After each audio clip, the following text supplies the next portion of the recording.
Bienvenue à tous et à toutes, et nous sommes partis ce soir pour une étude de la sira de la semaine avec Nat Lamouche. Salut. Bonjour. Avec Captain Vivu. Ouais. En stream tous les dimanches soirs. Rigole même pas avec ça. À 14h30, à l'heure où ma femme elle dort, c'est la pause déjeuner. Quand ma femme elle m'autorise à jouer. Eh ouais, t'as vu. Nat, on commencera pas le cours tant que tu mets pas la caméra. Ah, c'est Mais obligé. je t'explique, la Attends, caméra moi elle ce est, que je elle comprends est sur pas, moi ce que je téléphone comprends là. pas, Faut c'est se il y a des commencer là. chidours, il y a des femmes, tu vois. Il y a plein de meufs, et en plus j'ai entendu dire, il y a plein de meufs, elles adorent notre cours et tout. Genre je comprends pas moi. Tu veux pas te mettre en vente? Hein? Voilà, c'est ça. Je veux pas me mettre en vente. Voilà, T'as raison. c'est T'as ça, raison, fais la pas cette erreur timidité. parce qu'après tu vas devoir demander l'autorisation pour jouer à Dofus. A few moments later. Tu peux juste nous faire un petit récap de ta paracha, s'il te plaît? Ma paracha, bah, c'est la sortie d'Égypte, ça veut dire que maintenant on va là donc la paracha c'était les 3 derniers plaies d'Égypte. Ouais. Ouais. Et là, après Makat Bechorot, donc la mort des premiers-nés, Paro a craqué, a dit allez, sortez, parce que lui-même était un premier-né. Il a dit allez, sortez, partez, vous êtes libres, partez. Donc on a Laisse pris mon toutes nos affaires très peuple très vite partir. et on est sorti d'Égypte très très vite dans la précipitation. Et Paro a encore une fois craqué, a dit non, en fait, je veux pas, et il nous a pourchassés Mais, à la sortie d'Égypte, quoi. Et puis, je sais pas si c'est sur cette paracha où on déjà devant la mer et que la mer va s'ouvrir, mais voilà. non mais Zuzu, tu te prends pour qui, mec? Bon. Bah quoi, il fait le cours. Pour qui tu te Pourquoi prends, Zuzu, là? Tu t'es pris pour le rave de la choule? Hein? Tu crois que c'est toi le rave T'as ici? t'as un concurrent, frère. T'as un C'est concurrent moi que le tu peux rave! pas avoir, C'est frère. moi, pute! Bon, c'est messieurs, possible. Sira Ouais. du Turfu. Vraiment, Sira très sympathique, que j'ai un peu préparé, je vous cache pas. Et... Allez, on est parti. Donc Parashat Béchalar, là on est, c'est épisode 3 de la sortie d'Égypte. Les Juifs, comme notre cher ami Zuzu nous a dit de manière très floue. Ouais, putain. C'est pas grave, c'est l'initiation, en tout cas on va le féliciter hein, Bravo, pour bravo. cette initiation. Enfin bref. Et donc là, épisode 3, les Ouais. Juifs, ils sont acculés face à la mer des joncs et les Égyptiens de l'autre côté. Et donc là, on est en situation où les Juifs, ils savent pas quoi faire. Et donc vous avez bien compris, le thème principal de la paracha, c'est Kriyat Yamsouf, la comment on dit en français L'ouverture de la mer Morte. l'ouverture de la mer Le Rouge. Comment tu dis en hébreu? Kriyat Yamsouf. En vrai, Souf ça veut dire la mer des joncs, mais en vrai c'est traduit comme ça. Et en plus Kriyat ça veut dire la déchirure, si tu veux traduire au mot à mot. Mais ouais. Enfin bref. Donc c'est là le thème. Et donc quand ils sont sortis, qu'ils sont allés dans la mer Rouge, il y a quelque chose de très symbolique qui est très connu, qu'on dit tous les jours. C'est, attention, attention, Asia Shir c'est la Moshe. Shira de Azachar Moshe. Bravo. Nat la mouche, Euh... tu peux nous commencer Azachar Moshe pour voir si tu connais bien. Fais la chanson. na, na, na, na, na, na, na, na, na, C'est bien Nat la na, mouche. na, na, na, na, na, na. Kiga. Donc, maintenant, on va parler de cette situation quand c'était juste avant de sortir dans la mer Rouge. La Shiatsu ben Israël et Mitzrayim. Attends, il y a un truc. J'ai pas... Attends, Moshe. Quel est le rapport avec la prière là Bah, de Moshe? Chanter ça, en fait. ils ont chanté ça quand ils sont sortis quand il y a eu l'ouverture de la mer Rouge parce que c'était à ce moment-là où les Égyptiens ils se sont noyés dans la mer Rouge et donc ils étaient libres à 100%. Ça veut dire que c'est fini quoi. Le maître il est mort. Ok, Et donc ils ont chanté. ok. Ok, Zuzu, tu voulais dire quelque chose? Hein? Encore tu Non, veux non, dire t'inquiète pas, voilà. Encore tu veux dire à tout le monde que c'est toi le rave? Hein? Non, je voulais juste dire en mieux ce que tu viens de dire, mais bon. One eternity later. Allez, on est parti. La Rach et Yatsu ben Israël Mitzrayim. Après que les Juifs, les enfants d'Israël, se sortis d'Égypte et qui sont arrivés à la mer Rouge, Nirdafim a aidé Paro va Mitzrayim et qu'ils étaient poursuivis par Paro et les Égyptiens. Amar lahem Moshe Rabbeinu. Moshe Rabbeinu, il leur a dit aux Juifs que juste avant, ils avaient dit à Moshe, mais pourquoi ne se la sortie d'Égypte si c'est pour qu'on meure dans le désert? Altirou. Moshe leur dit, il leur répond, n'ayez crainte. Itiatzvu veraou tishuat Hashem. Installez-vous et regardez comment Dieu va vous sauver. Ashay lachem hayom. Comment il va vous faire pour vous aujourd'hui? Qui asher haitem et mitzrayim hayom. Car comme vous voyez aujourd'hui les Égyptiens, lot osifou lirotam, vous ne les verrez plus ensuite. Od adolam, à jamais. Hashem ilachem lachem. Dieu, il combattra pour vous. Ve'atem tacharishun, et vous resterez silencieux.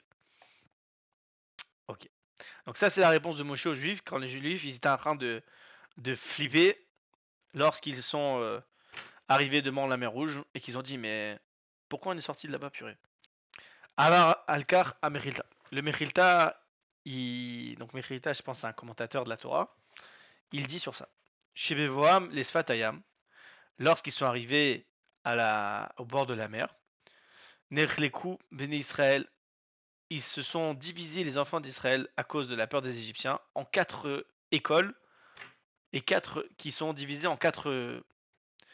Ils sont divisés en 4 écoles de qu'est-ce qu'on va faire, de qu'est-ce qu'ils pensaient faire. D'accord? Donc, et moi je pense qu'on peut même généraliser, mais bon, ça c'est un truc que moi j'ajoute personnellement, que quand les Juifs ils sont arrivés à une situation où il y avait une mise à l'épreuve, ou bien il y avait un doute sur leur existence, les Juifs ils se sont divisés en 4 manières de penser différentes. Est-ce que vous les connaissez ou pas? Non. Ok. Première cas d'école, Kita Ratamra, l'Ipol Elayam. Une Kita, elle a dit, il faut se jeter à l'eau. Se suicider, on se suicide. Venez, on se suicide, mais au moins, on sera pas dans les mains des Égyptiens. Plutôt mourir que d'être dans la main des Égyptiens. Là, on est face à la mer, il y a une colonne de feu qui sépare l'armée d'Égypte et Paro et des Juifs. Et les Juifs, ils sont en PLS là. Ils disent, mais on va se faire trucider là. Donc, qu'est-ce qu'on fait? Donc, il y a une école, elle a dit, les gars, il n'y a rien à faire. Ils vont nous battre en nombre, en armes. On est leurs esclaves. Moi, je dis, au moins, venons, on meurt avec dignité. On les laisse pas nous atteindre, on se suicide. Ouais, mais c'est en contradiction quand même avec il faut préserver la vie. Ouais, effectivement. Ou Bilvat, Chelo, la Chouv ou les Shtabed, les pharaons. Et au moins, on aura la dignité qu'on ne retournera pas comme des esclaves comme on était chez Pharaon. Donc ça, c'est la première école. Deuxième école, essayez de deviner. C'est les fuyards, les trouillards. Ceux que... On va retourner en Égypte. On retourne en Égypte, on se soumet. Venez, on se soumet, on retourne d'être des esclaves d'Égypte. Et c'est tout. Troisième école, venez, on fait la guerre. Venez, on prend toutes nos armes, on prend tout ce qu'on a. Et bah au moins on mourra avec dignité, on se bagarre jusqu'à la dernière seconde, on fait la guerre. Et on gagnera. Et si on gagne pas, bah au moins on sera battu. Et quatrième, c'est, les gars, il n'y a qu'une chose à faire. C'est prier à Dieu. C'est prier. Et donc c'est ça les 4 écoles. Et ces 4 écoles-là, Moshe, il leur a répondu avec les 2 psukim que je vous ai dit juste à haut, quand il a répondu qu'il a dit « N'ayez crainte », etc., etc. À ceux qui ont dit « Venez, on se jette dans l'eau », il a dit « Itiatzvu », installez-vous, restez là, n'allez pas dans l'eau. « Verao et Teshuat Hashem », et voyez comment Dieu va vous sauver.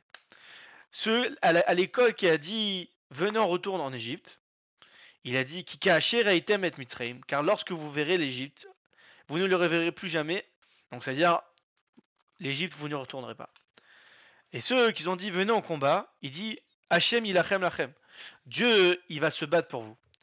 Et la quatrième qui disait qu'il fallait prier pour Dieu, il dit, Ve'atem tacharishun, et vous resterez silencieux, vous ne prierez pas pour Dieu. Et qu'est-ce que les Juifs doivent faire alors? Et là, Dieu, il dit à Moshe, va dire au peuple juif, Veïsaou, et voyagez, traversez la mer. Continuez d'aller dans le sens qui vous amènera vers le mont Sinaï, où vous allez recevoir la Torah. Donc ça veut dire continuez votre chemin. Que ça, le but de la sortie d'Égypte, c'était pour arriver au don de la Torah. Et c'est ça qui a créé le vrai peuple juif, puisque avant le don de la Torah, nous étions les enfants d'Israël, mais nous n'étions pas le peuple juif, le peuple avec la Torah. D'accord? Donc le but final de tout ça, c'était pour recevoir la Torah. Et maintenant, il faut comprendre. Maintenant, le rabbi, lui, toute cette histoire-là, ça passe pas. Il y a des trucs dedans qui paraissent un peu bizarres. Comment c'est possible que y ait en une réponse, il a pu, en 2 psukim qui sont collés l'un à l'autre, qui est en fait une réponse de Moshe, il a pu répondre aux 4 écoles en même temps, alors que a priori ces 4 écoles-là, elles sont toutes l'une opposée de l'autre. Pour même dire quasiment des inverses. Ceux qui veulent se suicider, c'est ceux qui sont à l'inverse de se battre. Attends, il a dit quoi, Moshe? Pour dire, tu me dis, il a dit 4 Il a répondu aux 4 écoles en une seule réponse. Et le rabbi dit, mais pourquoi il a répondu aux 4 en une seule réponse, alors que ces 4 réponses, elles sont toutes plus éparpillées les unes des autres? C'est Il quoi a la dit quoi réponse exactement? Il a dit quoi exactement?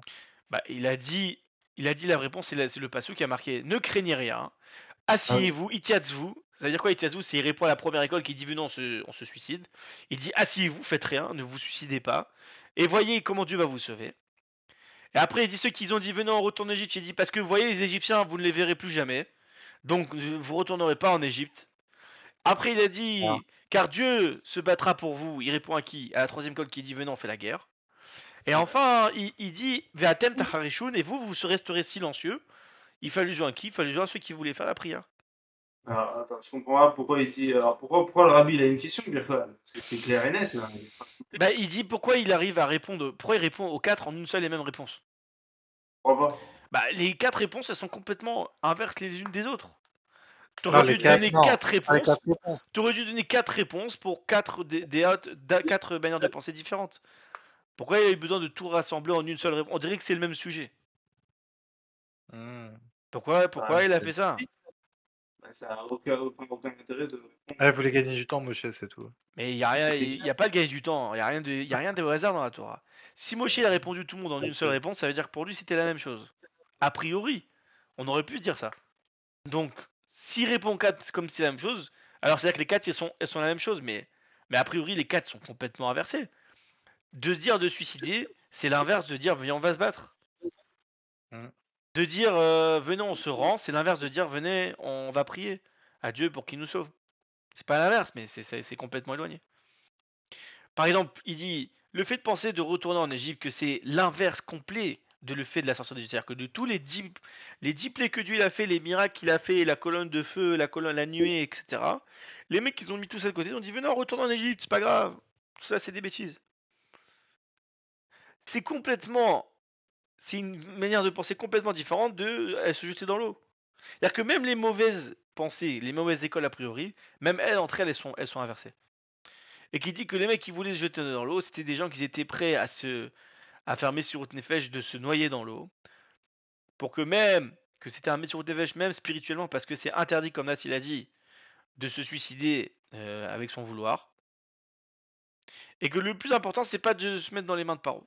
On voit que c'est des mouvements différents, que par exemple, il dit la guerre, c'est un mouvement de se révolter, et que le fait de prier, c'est un mouvement de complètement croire en Dieu, et que c'est et que en fait, croire en Dieu, c'est l'inverse de se suicider, parce que se suicider, ça veut dire que tu désespères.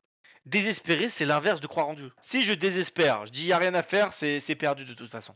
Il n'y a rien à faire. C'est-à-dire que pour toi, Dieu, il n'est plus capable de t'aider. Donc tu crois pas en Dieu. Et les mecs qui disent il faut faire la prière et il faut s'en remettre à Dieu, c'est des mecs qui croient trop en Dieu. Donc c'est des inverses. Et donc tu vois bien donc finalement que les 4 écoles, elles sont complètement différentes. Donc comment c'est possible? Il dit encore plus. Bon, maintenant il fait une petite précision. Il dit que quand le fait de savoir que tu dépends que de Dieu, que ça, le fait de demander ses besoins à Dieu, et encore plus quand tu as un moment de souffrance et de difficulté, c'est la racine et le but des mitzvot en général. Et que c'est une mitzvah tellement grande, la mitzvah de demander à Dieu ses besoins et de affirmer que tout dépend de Dieu, c'est tellement grand que cette croyance en Dieu, elle n'est pas mentionnée dans la Torah, parce qu'en fait, c'est une mitzvah qui englobe toutes les mitzvot, selon certains avis. Ok, donc il dit comment ça se fait qu'il a répondu aux 4 en même temps. Et maintenant le rabbi il dit, et maintenant on va essayer aussi de comprendre l'ordre dans lequel le Moshe il a répondu. Moshe il a répondu dans un ordre spécifique. Il a répondu sur qui d'abord? Il a répondu sur ceux qui se sont suicidés. Après il a répondu sur ceux qui voulaient rentrer en Égypte. Et après il a répondu sur ceux qui voulaient se battre. Et après il a répondu sur ceux qui voulaient faire la tefila. Ouais. Bah en fait c'est du moins logique au plus logique. Alors ouais, alors toi tu dis ça. C'est exactement ce qu'on aurait pu penser.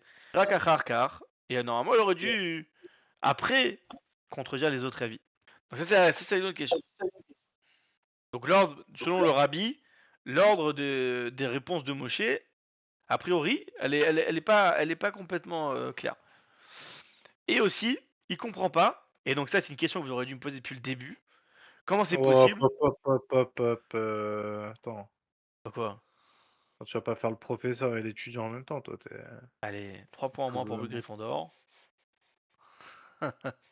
Enfin bref, donc ça, et donc maintenant la dernière question que vous aurez dû tous vous poser, que moi je vous serais posée tout de suite, en tout cas, c'est la Et question. toi, t'es un beau gosse. Toi, t'es un Ouais, beau gosse, toi. ouais, c'est ça. Moi tutoie, Toi, tu mets les points, toi. moi tutoie, mais en mieux, frère.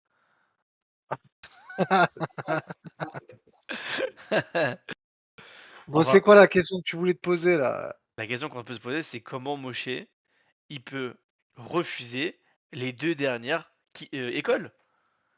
Elles sont super louables, les 2 dernières écoles. Je te dis, viens, on va se battre. C'est louable. Viens, on dit, je mets mon destin dans les mains de Dieu. C'est louable, c'est bien. Pourquoi Moshe, Ouais. il dit non? Ouais, mais non. C'est bizarre. Les 2 premières, on a compris pourquoi. C'est débile de retourner en Égypte, c'est débile de se suicider, on est d'accord. Ouais. Et les 2 autres, elles sont super. Bah, en quelque sorte, pas vraiment, parce que si tu te bats, tu vas mourir. Tu vas mourir. Tu sais très bien que tu vas mourir. Ils sont beaucoup plus forts que toi. On parle de l'Égypte. Non? La première Ouais, puissance mais mondiale. si tu crois que Dieu, il a fait les 10 premières plaies et que Dieu, il est avec toi, pourquoi tu ne gagnerais pas? Ils l'ont bien Alors, fait. Ils l'ont bien fait, les Hashmonaïm, quand il y a Hanouka. Ils alors étaient. dans ce cas-là, prie. Et... Mais les Mais Hashmonaïm, les c'était pas. Hashmonaïm, ils se sont bagarrés, ils ont fait la guerre. Mais c'était pas la même époque. Et Là, pourquoi, on pourquoi sort c'était d'Égypte. différent? Ils avaient des armes, les Juifs, hein, quand ils sont sortis d'Égypte, hein. D'accord, mais on sort quand même d'Égypte. On était des esclaves, on mangeait mal, on était dans un état Et pitoyable. tu peux dire ce que tu veux, frère. La guerre, c'est, c'est, c'est, euh, ça peut ouvrir à une victoire. Je suis d'accord avec Et si t'as ça. Dieu avec toi, encore plus. Comme les Hashmonaïm, ils l'ont prouvé au moment de Hanouka qu'ils étaient minoritaires et qu'ils étaient dans des situations très compliquées et qu'ils étaient 1 contre 1000, ils gagnaient. Nafon, mais c'était tous des tzadikim. Et alors, Et c'était pas les c'était. Tzadikim quand ils sont sortis d'Égypte? C'était des Bah non. Tzadikim Gamour. Ils étaient tzadikim. Mais c'était des Tzadikim, t'as même pas idée comment, c'était des génies. Ah bon, il y en a, ils voulaient se suicider, c'était des tzadikim. Mais frérot, parce que t'es pas à leur place, mais c'est comme ça. Mais on dit que c'était une horde de tzadikim, les mecs qui sont sortis d'Égypte. Je savais pas, je savais Bah, pas. déjà, il faut savoir Je qu'il y sais a qu'un pas. cinquième des Juifs qui sont sortis d'Égypte, hein. Les mecs qui sont sortis, c'était des mecs qui étaient costauds, hein. Après, effectivement, ils étaient dans les chars et tout mode, ils étaient très impurs à cause de leur exil en Égypte, mais c'était des gens c'était tzadikim. Enfin bref, il dit que même le fait de dire de continuer à aller vers le Mont Sinaï, parce que la solution que Moshe a dit, c'est aller au Mont Sinaï, continuer à aller au Mont Sinaï, même ça, c'est moins, a priori, c'est une solution qui paraît moins bien que la quatrième solution, qui est le fait de dire qu'on se donne complètement à Dieu. C'est-à-dire que c'est une croyance en Dieu incroyable. C'est plus grand de dire ça, a priori, que de dire continuez votre chemin vers le Mont Sinaï. Ok. Donc maintenant, le rabbi vient et dit à Kriyat Yamsouf, il a été complété, il a été terminé, perfectionnisé la sortie d'Égypte. C'est-à-dire que la sortie d'Égypte, elle avait été un chemin, mais elle s'est confirmée quand il y a eu l'ouverture de la mer Rouge. Pourquoi? Il dit parce que jusqu'avant la mer Rouge, les Juifs, ils avaient toujours une appartenance avec l'Égypte. Il dit parce qu'en fait, il y avait une ville en Égypte qui s'appelait la ville du Pi-Hahirot, la bouche de la liberté. Donc en fait, c'était Pitom, c'était la ville de Pitom. Elle a été renommée la bouche de la liberté, d'accord? Et les Égyptiens ont dit que s'il y a un esclave, il arrive à sortir d'Égypte et il arrive à atteindre cette ville-là, alors on le absout de son joug et c'est devient quelqu'un de libre.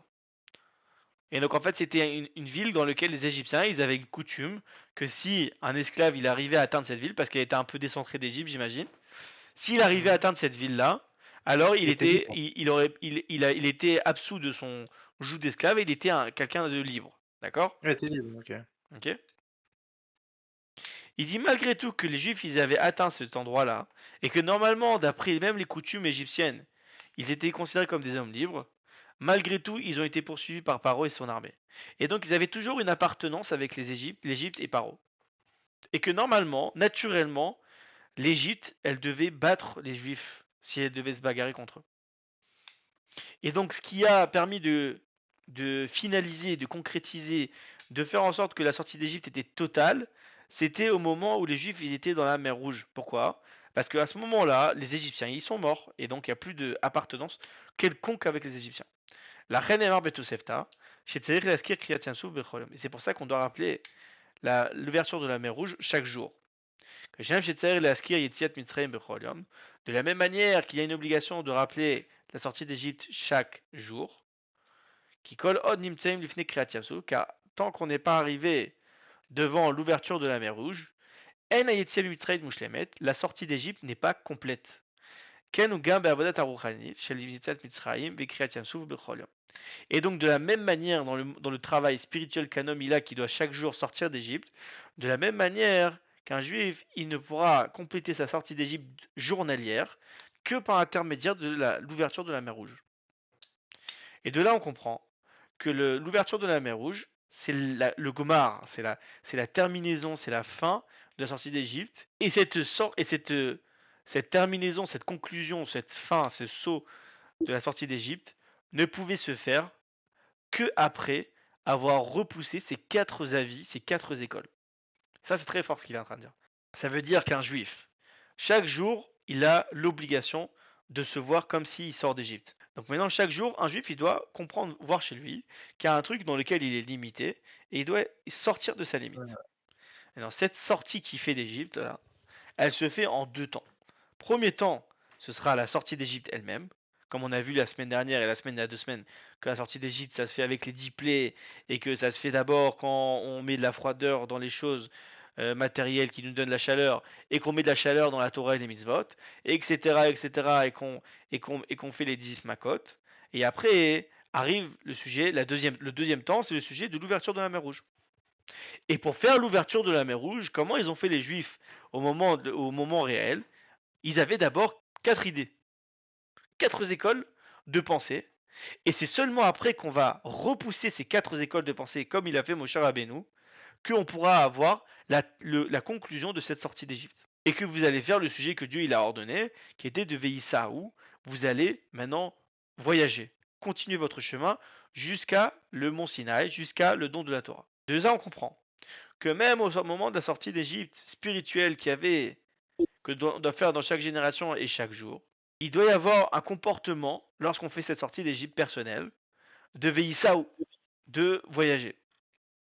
Et que selon ce comportement-là, et que si on se comportait selon une des 4 pensées qui avait une des 4 écoles qu'on a vues plus haut, et qu'on parle même d'un comportement qui est venez, on prie à l'Éternel, on peut pas sortir d'Égypte complètement. Là, c'est très fort ce qu'il dit le Rabbi, on va essayer de comprendre en détail. Mais est-ce que vous comprenez où le Rabbi va en arriver là? Chaque jour, un juif il doit sortir d'Égypte. Pour sortir d'Égypte, il y a des manières de faire, mais pour conclure, terminer, faire qu'on n'ait plus aucune appartenance avec l'Égypte qu'on était d'avant, il faut faire le sujet de repousser les sujets les 4 écoles, repousser les 4 manières de penser, et seulement une fois qu'on aura repoussé ces 4 manières de penser, incluant également la manière de penser qui est de dire qu'on met dans les mains de Dieu et qu'on ait fait complètement confiance à Dieu, quand on fait ça et qu'on fait le sujet de Veïsaou, on peut sortir d'Égypte personnellement. C'est très fort en vrai cette tira parce que en vrai de vrai, on nous dit tout le temps, on aura d'autres qu'il faut sortir d'Égypte chaque jour, mais concrètement on nous dit jamais comment le faire. Là le rabbi il nous donne comment le faire. C'est quand même fort. Maintenant on va voir qu'est-ce que c'est dans les détails. Ben Avodat Aruchani chez Yetziat Mitzrayim, dans notre travail spirituel qu'un homme il a de sortir d'Égypte, Trichal Yod Bichlalut Shinei Advarim. Il doit y avoir d'abord, il doit avoir dedans l'englobement des 2 sujets. Le début de la sortie d'Égypte et la conclusion de la sortie d'Égypte. Donc c'est la sortie d'Égypte et la Kriyat Yamsuf, l'ouverture de la mer Rouge. L'Echol Roche, avant tout. Tsarich Latzet Mehametzarim. D'abord, un juif, la première chose qu'il doit faire, c'est de sortir d'Égypte, de ses limites, de ses frontières, de son âme animale. Donc ton âme animale, comme on l'a dit 10 milliards de fois, que le seul problème véritable qu'une personne est là aujourd'hui, c'est son âme animale. C'est la seule chose qui lui fait des problèmes. Vous voulez que je vous rappelle pourquoi ou vous êtes d'accord avec ça?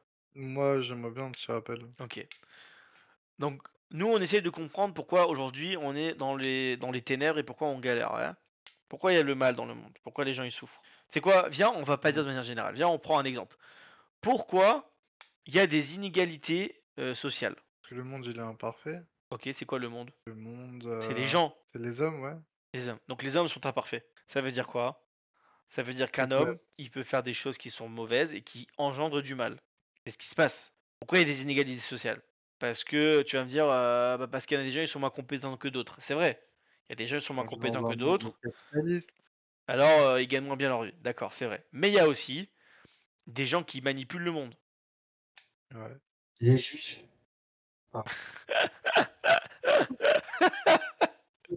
C'est excellent ça. Les juifs. Attendez, Yakhana m'appelle 2 secondes. Ah, les juifs, les femmes juives, apparemment. Allô? On a dit que le monde il est mauvais Mm. parce que les gens ils sont imparfaits et donc parce que les gens ils font des mauvaises choses. Donc maintenant c'est facile à comprendre. Donc maintenant on comprend. C'est qui est Non. imparfait? C'est qui est déréglé dans l'homme? C'est son âme animale. C'est l'animal qui est en nous. Tout le monde il est doté d'une âme animale. C'est un animal. Ça veut dire quoi? C'est un animal. Ça veut dire il est là et la seule chose qui sert c'est pour exister et subvenir à ses besoins. Ce qui se passe chez la majorité des gens. La majorité des gens, tout ce qu'ils font toute la journée, c'est réfléchir à remplir et à assouvir leurs besoins. Rares sont les gens qui font autre chose que de assouvir leurs besoins. Je veux dire, le matin tu te lèves, on va prier, mais c'est pour nous parce qu'on demande à Dieu qu'il nous donne la réussite et qu'il nous donne l'argent et qu'il nous donne les trucs et les trucs. Après, on va travailler, c'est pour nous. Après, je sais pas, tu vas sortir en soirée, c'est pour prendre de passer un bon temps et être bien dans sa peau. Après, tu vas dormir, c'est pour toi. Donc finalement, toute ta vie, tu ne fais que faire remplir tes besoins. Donc en fait, t'es comme un animal en fait. Et c'est pour ça qu'on appelle ça une âme animale. C'est pas, on dit pas que t'es un animal, on dit que t'as une âme animale, un esprit animal. Donc ton âme animale, elle va te limiter. Pourquoi? Parce qu'elle va te définir de qui tu es. T'as ta personnalité, tu es qui tu es, t'as l'esprit que tu as, et donc t'es qui tu es. Tu peux pas changer de ce que tu es. Si quelqu'un il est coléreux, toute sa vie il sera coléreux. C'est qui il est. Oui ou non? Non, je pense que tu peux changer, non? Tu peux limiter, mais tu changeras pas tu changeras pas qui tu es. Ok, tu t'es plus coléreux maintenant, d'accord? Le mec il est plus coléreux, admettons. Bah le gars il est comme ça, il est contrôlé, il fait super attention de ne pas se mettre en colère. Pourquoi? Ah, parce qu'il a appris. Mais oui, mais Yeah. concrètement c'est le même. C'est juste qu'il se contrôle, il met pas à l'extérieur de ce qu'il est. Est-ce que tu comprends ce que je veux dire ou pas? Ouais. Je veux dire le mec c'est un égoïste. Toute la journée il fait là, il donne un peu. Tu verras jamais le mec qui sera demain un mec pas égoïste quoi. Bah, naturellement, peut-être le gars, il est égoïste, de nature égoïste, mais s'il travaille, bah, au final, il peut même devenir quelqu'un de généreux. Un mec, il est un mec ultra généreux, trop généreux. Le mec, il s'arrête pas de donner de l'argent. Et Et l'autre, c'est bah, un gros inversement, gros avare. À côté, il y a un gros avare. ils peuvent se rencontrer et puis Attends, faire attends, vivre frère, attends, frère, attends. Le gros avare, il travaille sur lui pour plus être avare. Honnêtement, est-ce que tu crois qu'un jour, il va devenir ce que l'autre il est? mais peut-être pas. L'autre, il a, ouais, vas-y, tu sais quoi, prends mon argent. Tiens, prends ma maison. Tiens, prends pour ta femme, pour tes enfants, ça me fait plaisir. Et l'autre, c'était un gros avare, et il a travaillé, il dit, bon, je serai plus avare. Et là, il dit, excusez-moi, je parle à Tzedaka, s'il vous plaît. Il fait, d'accord, tiens, allez, tiens. Est-ce que tu crois qu'un jour, il va être le mec qui va faire, ah ouais, tiens, prends ma maison, tiens, prends mon truc? Non, frère. Bah non, peut-être pas, non, Non, peut-être peut-être pas. pas, peut-être pas. Non, peut-être pas. Pourquoi? Parce qu'en fait, il a pas changé. C'est la même personne. C'est juste comment il va dévoiler qui il est qui va changer. J'ai capté. Tu Ah ouais, je captes? l'ai compris. Tu captes ce que je veux dire ou pas? Ça veut dire que sa J'avais compris. nature, sa personne, qui il est, ça le limite. De toute façon, il sera limité puisque c'est ce qu'il est. Ouais ou non? Ouais. Donc il y a une limitation. Tu es limité par ton âme animale. Ton âme animale, elle vient là, avec ses qualités et ses défauts, et elle te fait des limitations. Il y a des endroits où tu es limité. C'est comme ça, aide-moi là, saute. C'est comme ça que tu es créé, c'est comme ça qu'on est. Comme tu as dit, l'homme, il est imparfait. Et donc elle va également limiter l'âme divine. L'âme divine, elle dit il faut faire la tzedaka. Lui dit c'est mort, moi je suis un gros avare. Donc ça va être compliqué. Donc ça c'est l'Égypte. Ça c'est l'Égypte parce que l'Égypte c'est la frontière, c'est la limite. Et donc un juif il doit savoir. Chez Al-Af et Yoto Saru Beolamazé, que même si il réside dans ce monde-là, dans le monde de la clipa, le monde du mal, Dans le monde dans lequel les Rechaïm, les mauvaises personnes, le mal, il est le maître, le mal, il contrôle le monde. Il doit quand même savoir qu'à aucun moment ça doit prendre le contrôle sur lui. Et que un juif, lui, il doit savoir que lui, il n'est pas contrôlé par personne. Il n'est pas contrôlé par Paro et par le roi d'Égypte. Un juif, il doit savoir que la seule chose qu'il fait, c'est travailler seulement et uniquement Hachem. Donc ça, c'est la sortie d'Égypte. La sortie d'Égypte, c'est les 10 plaies, c'est on rentre, on vient vers Hachem. Avdai, M, ce sont, comme dit Dieu, il dit ce sont mes serviteurs à moi, et ce ne sont pas des serviteurs des serviteurs. Et donc même si le mauvais penchant est l'âme animale, Paro et l'Égypte, ils se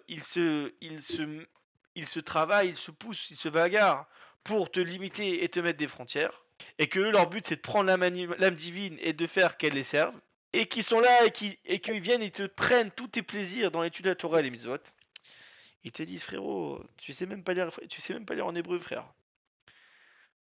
Frère, vas-y dis Aleph à bête.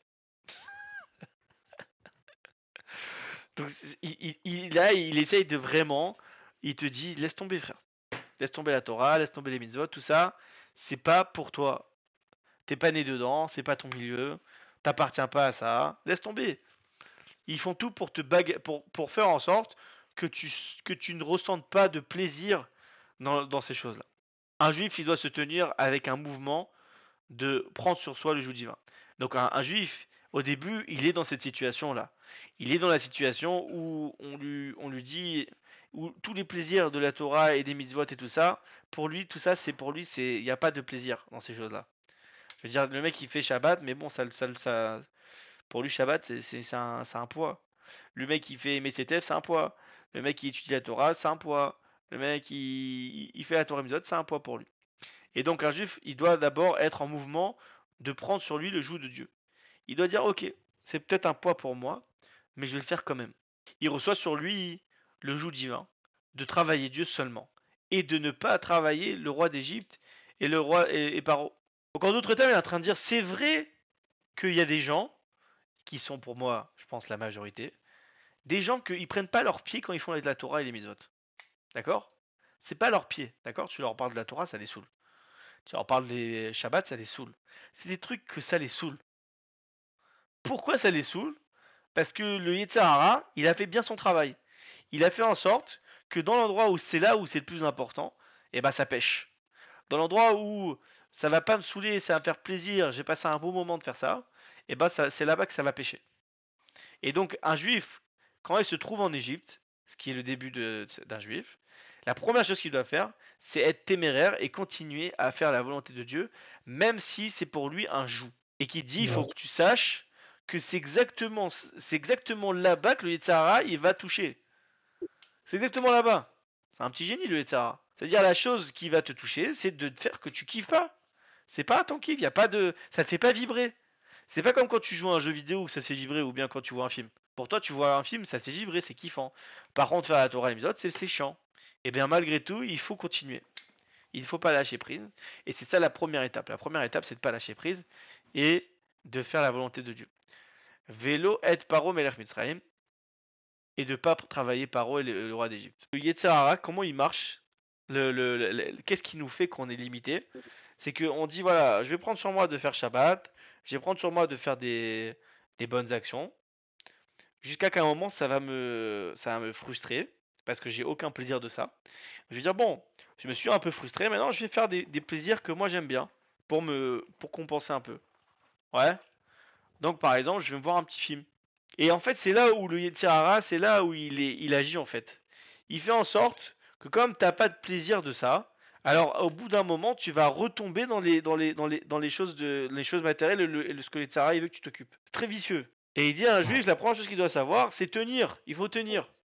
Il faut pas lâcher. La chose qu'il faut faire, c'est qu'il faut pas lâcher. Et qu'il faut pas prendre comme excuse pour faire des péchés, dire ça me fait du bien. Ça me fait du bien, c'est sympa de. C'est sympa de faire une petite partie de jeu vidéo, c'est sympathique. Mais ça te fait perdre ton temps, mais c'est pas grave, ça va. Toute la journée, je fais la Torah, c'est dur. Ah, de temps en temps, un petit truc pour me détendre. Et en fait, c'est là où le Yetzer Hara il pêche. Bah, les Dekar ou Yotse Mavdou de Mitzrayim. Eh, Moshe, tu vas plus jamais jouer avec moi, frère. J'espère avoir la force. C'est ça le sujet. C'est dur, frère. Mais C'est très c'est dur. dur.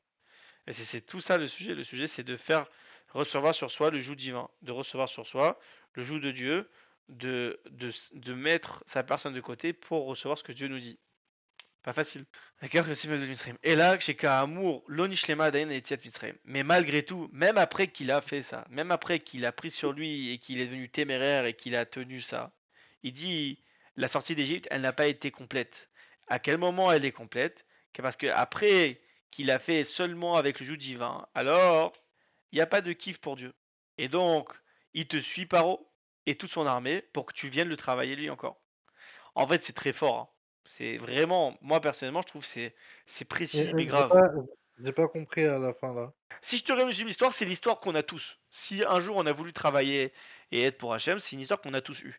L'histoire c'est la suivante, c'est très simple. C'est Dieu, il te dit, il faut pas que tu fasses ça, ça, ça, ça, ça, il faut que tu fasses ça, ça, ça, ça, ça.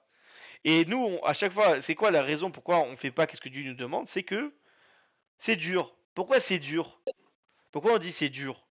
Parce que parce que c'est frustrant, parce que y a pas de kiff, parce que j'ai pas un plaisir personnel de ça. Ouais. Mais ça, Ça c'est le classique, c'est-à-dire que c'est tout le monde comme ça. Mais non, Non. il te dit alors qu'est-ce qu'il faut faire quand t'es à cette situation? Il faut pas lâcher. Il faut être téméraire et continuer même si c'est pas des plaisirs, il faut pas lâcher. Mais malgré tout, si tu fais que comme ça, bah le kiff que t'as d'aller voir un film, il va te suivre. Il va toujours être présent. Il va toujours être là pour te dire mais allez, un petit film, allez, c'est sympa, allez, vas-y. Parce que pourquoi? Parce que t'es une machine. T'es un peu une machine. T'es un serviteur. T'es en mode serviteur. Bon, ok, il faut faire amen, amen.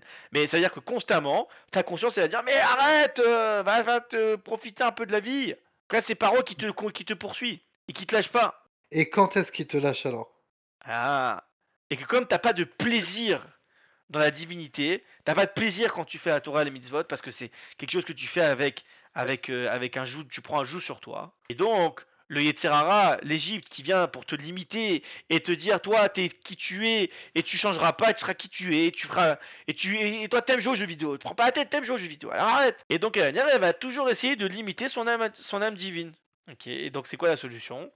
Les fichar, c'est pour cela. Liot gam avoda mevia l'idée yetziat mitzrayim beshlemut kriyat yamsuf. Et donc il faut donc faire le travail qui va nous amener à la sortie d'Égypte de manière complète avec l'ouverture de la mer Rouge.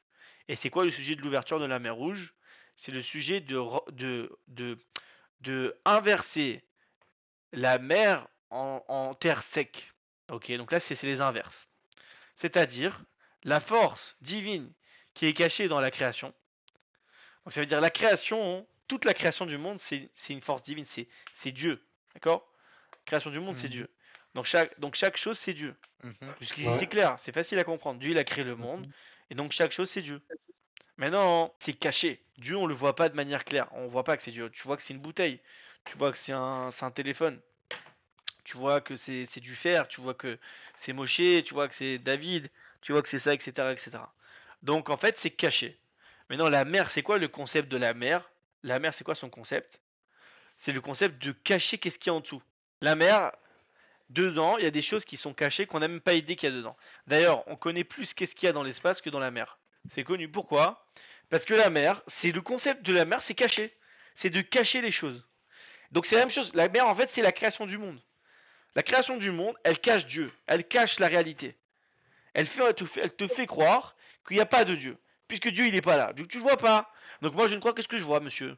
Et donc, qu'est-ce qui se passe quand tu fais l'ouverture de la mer Rouge? Tu transformes la mer en une terre sec. Alors, tu la dévoiles. Elle devient dévoilée. Donc lorsqu'on va travailler avec par intermédiaire, on va actionner par intermédiaire de notre travail, de voir de manière dévoilée la divinité qu'il y a dans chaque chose. C'est-à-dire que lorsque tu vas travailler sur ta manière de voir les choses, que tu vas voir qu'il y a Dieu dans chaque chose, alors ça, c'est ça qui te permet de sortir d'Égypte complètement. Pourquoi? Pourquoi ça te permet de sortir d'Égypte complètement? Parce que tu prends du plaisir. Parce que tu vois Dieu, t'as Parce Dieu que avec du toi, coup, c'est ton. dans chaque chose, t'as Dieu avec toi, ouais. Et comme tu vois Dieu dans la réalité des choses, tu prends du plaisir. T'en prends du plaisir. C'est vrai. Et donc quand tu en prends du plaisir, ce concept de pourquoi tu fais ça, ça te donne pas plaisir. Donc en fait, la vie, la Torah, c'est quoi? C'est quoi le sujet? Le sujet de sortir d'Égypte, c'est de créer un lien avec Dieu. C'est ça que ça veut dire. Ça veut dire un juif, il doit se connecter à Dieu. Il doit ressentir Dieu dans chaque chose, qu'est-ce qu'il fait dans sa vie. Il doit voir Dieu. Et c'est un travail d'une vie. C'est ça le travail de la vie. Le travail de la vie, c'est de déjà apprendre qui c'est Dieu, comprendre qu'est-ce que Dieu il veut de nous et savoir où il se dévoile. Et donc en résumé, c'est d'étudier la chassidoute. C'est ça le sujet qu'on a. Nous, on apprend ça toute la journée. Parce que c'est ça le sujet. Le sujet, c'est quoi? C'est de savoir qu'est-ce que Dieu il veut de nous. Et Kevan Shekolas Varot. À la Kitot Bowler. Attends. Et puisque toutes les. Et que donc maintenant on comprend que toutes les pensées, les 4 écoles qu'il y a eu, elles étaient après qu'ils sont sortis d'Égypte. Et Rachlomar, Shekolas Varot Enan Mafriot Berach Lekium Torah. Et donc on comprend qu'en fait ces 4 manières de penser, c'est des manières de penser qui viennent seulement et uniquement après que tu es sorti d'Égypte, et c'est des manières de penser qui vont pas déranger dans l'accomplissement de la Torah et des mitzvot. Donc en fait, c'est des manières de penser que tu as quand tu commences à sortir d'Égypte. Quand tu te dis, ça y est, maintenant je vais travailler que Dieu. Et donc il y a ces 4 manières de penser qui te font... Mais il faut peut-être se suicider, il faut peut-être être complètement abandonné, il faut abandonner, En fait, mec. ouais, c'est normal d'avoir ces pensées-là, quoi. Voilà, c'est les 4 manières de penser. Anacham et Nugedet les dates à Shulchan Arour, parce que, bon, après il explique qu'il prouve que ces choses-là, c'est forcément des pensées qu'il y a après que tu fais la Torah et les mitzvot. Pourquoi? Parce qu'il dit si tu as une manière de penser qui va être à l'encontre du Shulchan Arour, c'est une preuve, c'est un signe que tu n'es pas encore sorti d'Égypte. Quelqu'un qui a une pensée de dire qu'il n'est pas d'accord avec ce que la Torah, le Shulchan Arour il lui demande de faire, c'est une preuve comme quoi il n'est pas sorti d'exil. Il n'est pas sorti d'Égypte. Il est toujours Ah ouais, ok. complètement matrixé par son âme animale. Et donc, si il y a eu ces 4 écoles-là après qu'ils sont sortis d'Égypte, donc c'est ces 4 écoles forcément qui ne dérangent pas pour l'accomplissement de Torah Mitzvot. En fait, c'est seulement qu'on est dans une situation, quand on a ces 4 manières de penser, quand on est dans une situation où on se tient devant l'ouverture de la mer Rouge. Et que le monde, il est caché encore devant nous. C'est-à-dire que nous, on ne voit pas Dieu encore. On est, certes, on fait la Torah par jour, mais Dieu, on le voit pas encore. Et donc, on a encore Paro qui nous suit, qui nous essaie de nous faire revenir faire revenir vers la réalité de l'âme animale. Et donc, Paro, il vient et il arrive à lui faire implémenter en lui ces 4 manières de penser. Qui lui dit que, mais tu sais quoi, viens, laisse tomber, mec. Abandonne tout ça, va te suicider. Sois désespéré. Lucie dit, tu sais quoi, viens, on retourne ce qu'on était. Va jouer aux jeux vidéo. Il te prend pas la tête, c'est tout. Vas-y, il te prend pas la tête. Je me dis, mais non, faut se bagarrer. Je me bagarrerai contre lui à jamais. Et en fait, tout ça, c'est des entourloupes du Yitzhara. Et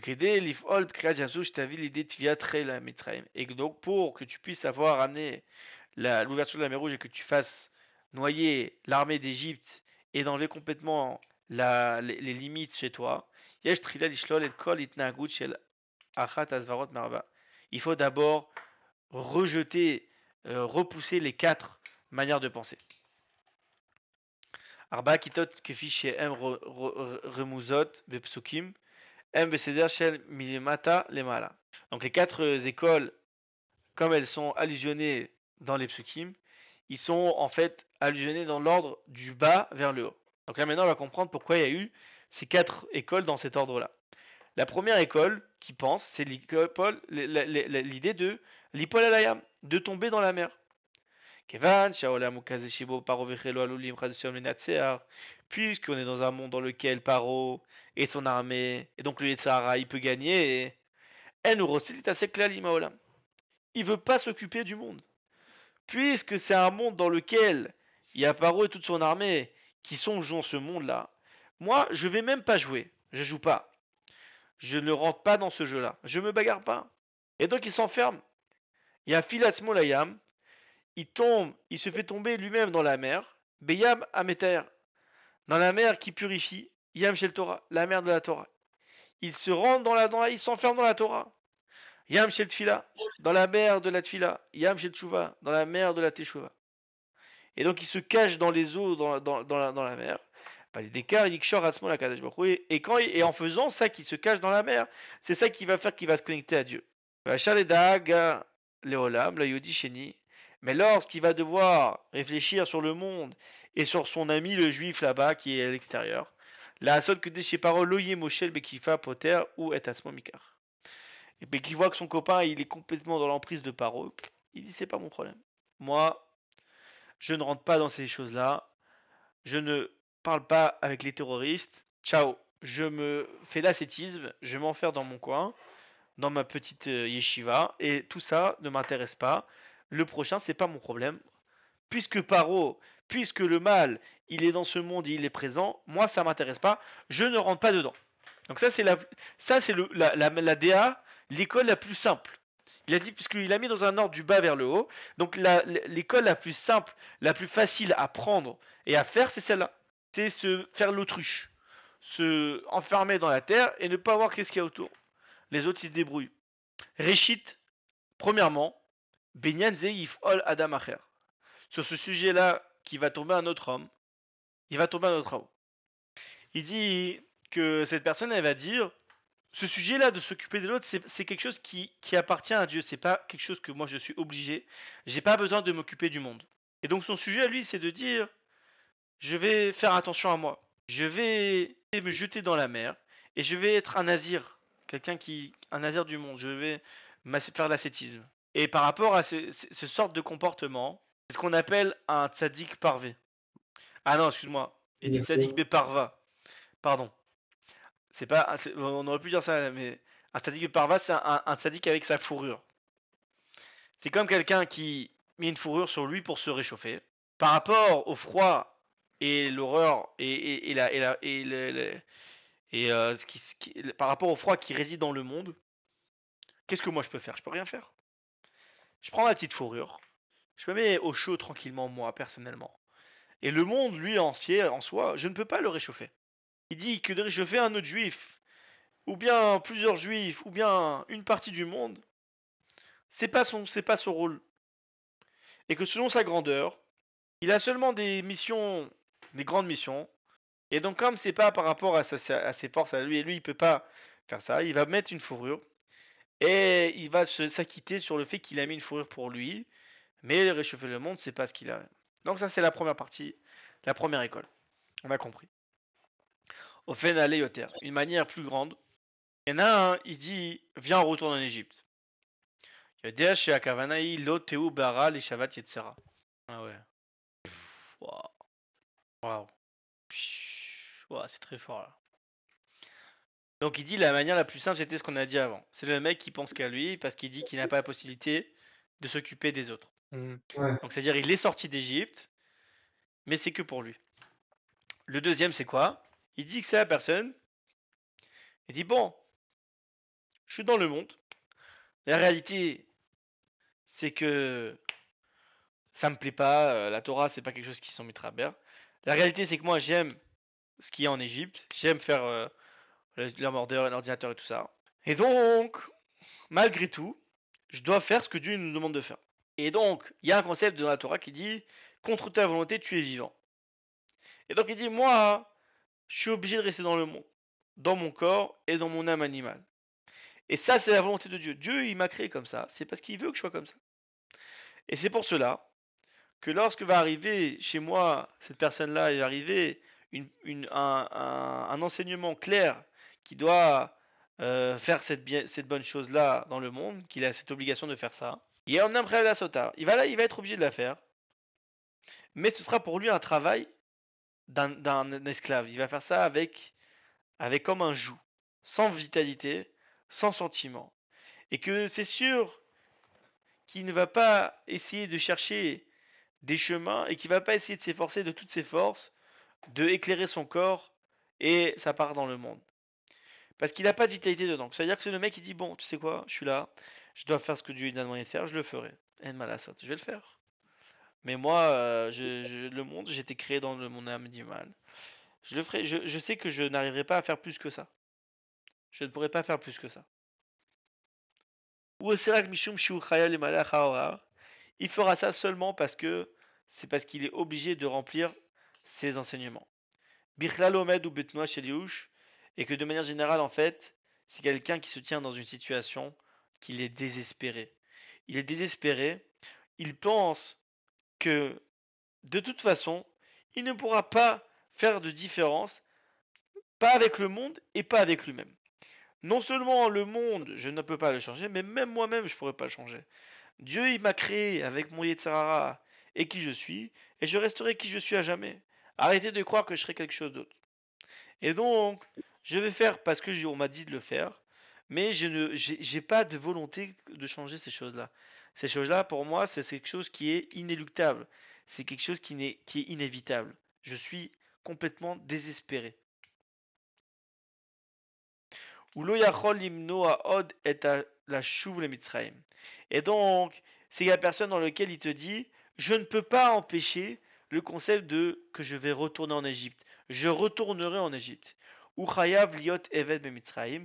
Je suis obligé d'être un serviteur d'Égypte. Baolam dans ce monde, zechelko vegorali.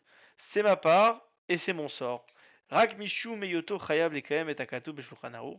C'est seulement parce que je suis obligé d'accomplir ce qui est marqué dans le Shulchan Aruch, que je vais le faire. Et que je fais ça comme un travail, comme un joug. Si Netzachama, si je dois me lever au début que le soleil il se lève, je me lèverai et je prierai. Si arrive le temps pour faire la tefila de Mincha, je prierai Mincha. S'il y a besoin de manger, je ferai la bracha avant et après.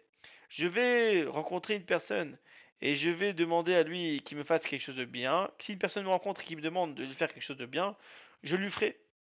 Que même lorsqu'il va arriver chez lui quelqu'un des gens qui disent que il a la possibilité d'aider son prochain de manière matérielle ou spirituelle par rapport au mitzvah d'Adin et qui est le sujet de Ve'afta el Hakamocha et qu'il y a l'obligation d'aider son prochain, il va le faire quand même.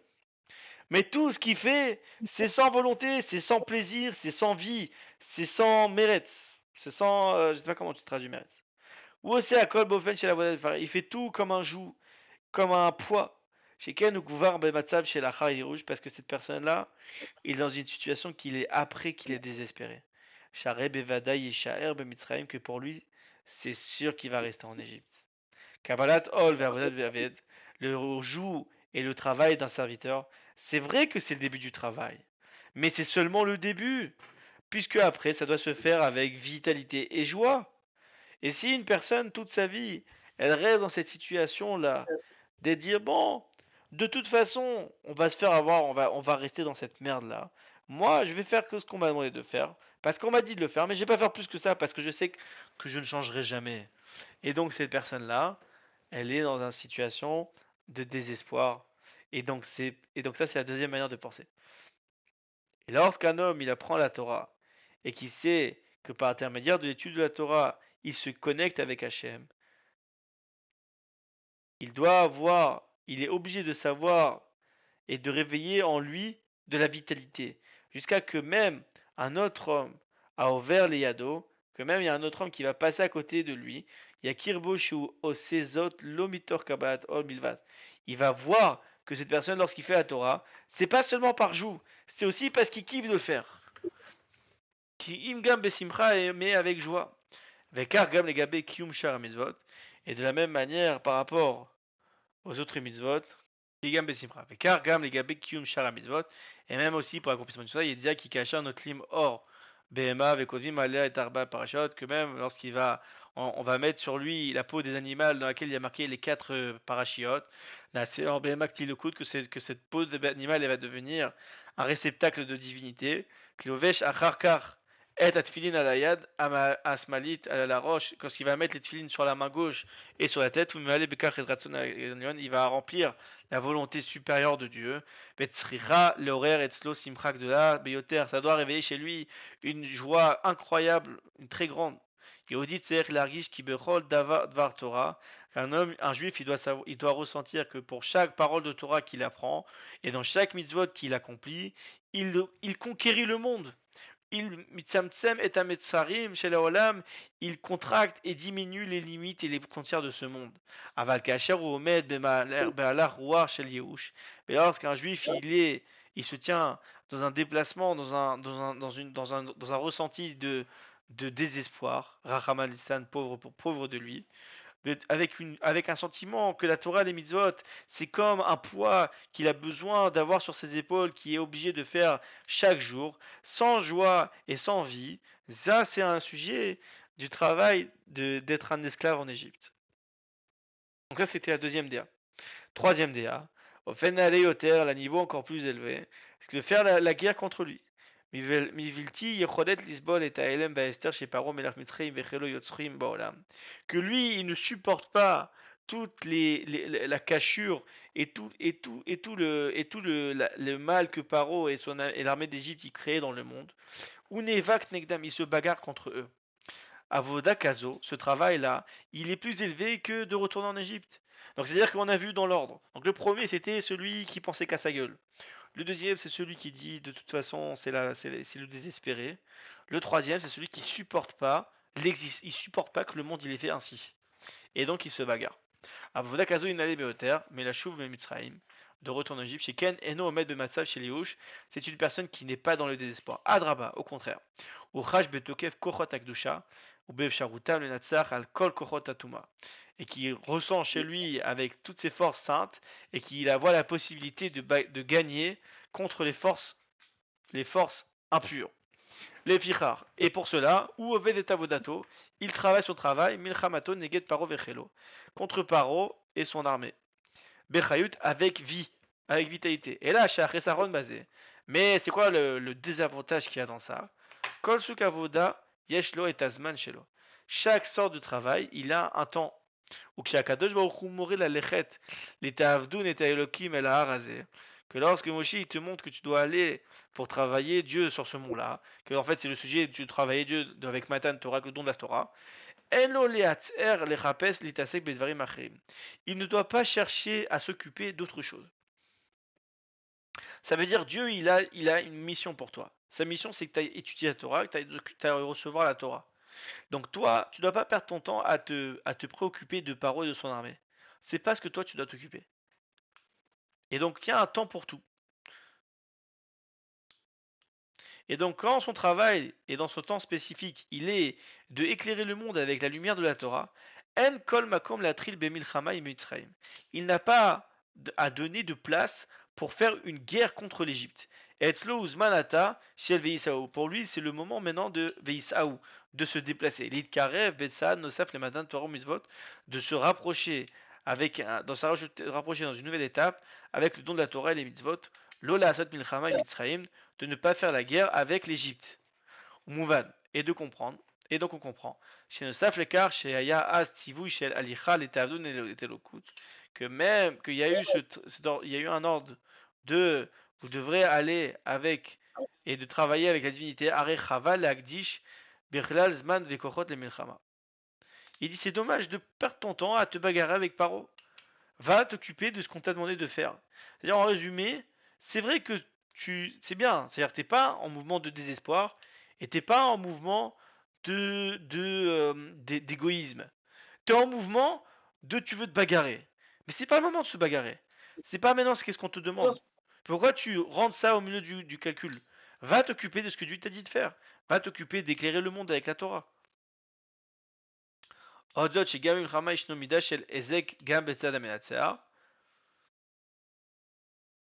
Et il dit que non seulement garde tes forces pour aller vers la mission que Dieu t'a donnée, mais même que lorsque sache que quand tu te bagarres avec quelqu'un, même si tu gagnes cette guerre-là, bah malgré tout tu as une perte, tu as un dégât quand tu fais cette guerre. Puisque quand tu te bagarres avec quelqu'un, forcément que tu t'agrippes l'un à l'autre, et forcément, il dit que quand quelqu'un de sale, il se bagarre avec quelqu'un qui est pas sale, le mec sale, même s'il perd, il va salir le mec pas sale. Mais il va zot cacher la date, mais Korah chez la DA, להתעסק בעבודה זו. שהרי לא שאל את הקדוש ברוך הוא משה עבדו מה לעשות. Parce que voici que tu n'as pas demandé à Dieu et à Moshe qu'est-ce que tu dois faire. Et là, au Sekar Mishum, chez Kart Munar Besirro, en fait, tu fais ça seulement parce que dans ton cerveau, c'est t'a dit, mais il faut que tu te bagarres. Alors, pour qui tu le prends? Il faut pas se mettre au milieu de l'équation. Vous Kovei Darke Amilchama. Et c'est Dieu, lui, qui fixe les chemins de la guerre. Et donc, en fait, si tu fais tout selon ton intellect, c'est problématique.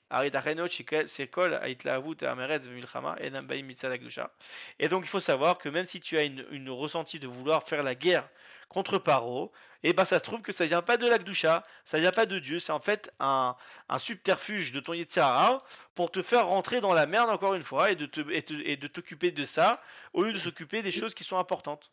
Bekavakvura, Parce qu'en fait, ta nature, c'est d'être dans la rigueur, et que la rigueur, dans la rigueur, il n'y a pas le sujet, il y a le sujet de ne pas perdre.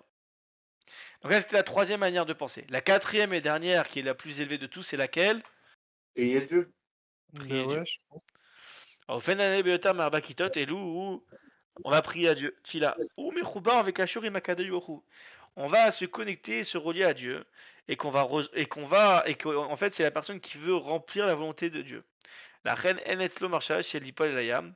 Et donc lui, il n'a pas la manière de penser de tomber dans l'eau, ça veut dire être un égoïste, de l'idog la Atzmo Bilva, de s'occuper de lui seulement, en se faisant l'ascétisme du monde, parce que la volonté de Dieu ou que le monde, il soit un endroit où Dieu réside, et que c'est pas le sujet qui va retourner en Égypte, qu'il est dans une situation de désespoir.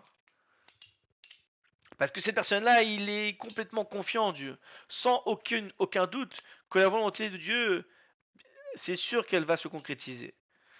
Et que c'est sûr que lui, il va pas s'occuper de faire la guerre et perdre son temps avec Paro et le mal. Parce que lui, il est complètement connecté et annulé à Dieu. Et que lui, il n'y a pas de place dans des volontés personnelles qui viennent de chez lui dans son cerveau. Les fichar, c'est pour cela, son travail, pas de se l'itarbeb cédré à Nagat Awalam, pas de venir essayer de changer comment le monde fonctionne.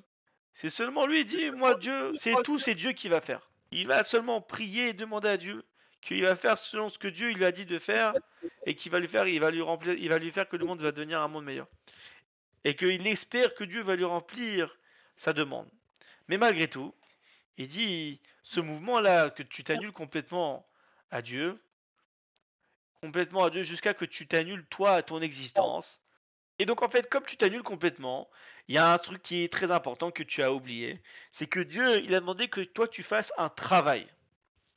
Et si tu fais pas un travail, c'est problématique. Donc c'est bien de pas mettre des idées personnelles et de faire la guerre, mais c'est bien aussi d'être actif et de faire un travail qui t'est demandé. Donc si tu t'annules complètement et tu dis Dieu c'est lui le patron, c'est lui qui va gérer, et moi je me prends pas la tête, donc en fait tu fais aucun travail, tu fournis aucun effort. Et donc c'est un gros problème également. Donc ça c'est pour ça qu'il faut rejeter les 4 écoles lorsqu'on fait la Kriyat Souf.